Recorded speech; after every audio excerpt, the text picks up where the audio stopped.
வணக்கம். வணக்கம். உங்க பேரு? தருண். எந்த ஊர் நீங்க? மதுராந்தகம். மதுராந்தகம். எது வருஷமா இருக்கீங்க மதுராந்தகம்? தொடர்ந்து இங்கதான் இருக்கேன். தொடர்ந்து இங்க தான் இருக்கு. இந்த 2026 உங்க ஓட்டு யாருக்கு? எப்பவும் திராவிட முன்னேற்ற கழகம். எதனால உங்களுக்கு திராவிட முன்னேற்ற கழகம் பிடிச்சிருக்கு?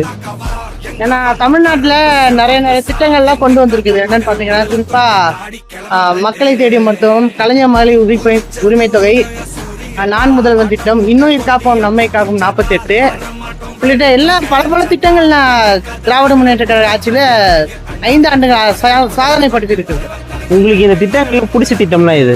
பிடிச்ச திட்டம் என்னன்னா தமிழ் புதல்வன் திட்டம். மாணவர்களுக்கு மாதம் 1000 ரூபாய் கொடுக்கக்கூடிய திட்டம் தான் இந்த திட்டம். இப்போ லேட்டஸ்டா ஒரு 5000 ரூபாய் போட்டாங்க, தெரியுமா உங்களுக்கு? தெரியும். அதை பத்தி தப்பா பேசுறாங்க. எப்படின்னா எதுக்கு இப்ப போட்டாங்க, எலெக்ஷன் டைம் போட்டாங்களான்ற மாதிரி எல்லாம் ஒரு நெகட்டிவ் ஸ்ப்ரெட் பண்றாங்க. அதை பத்தி உங்களோட கருத்து என்ன? அது ஒரு பொய் பிரச்சாரம். அதாவது 5000 ரூபாய் கொடுத்திருக்கிறது நல்ல விஷயம் தான். ஆனா சில ஹேட்டர்ஸோடைய பொய் பிரச்சாரம் பண்ணிட்டு இருக்கிறது தான் அவங்களோட வேலை.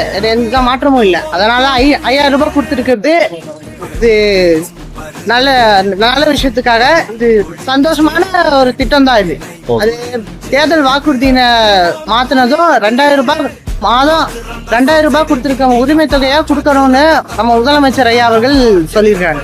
ஓகே. இந்த தொகுதி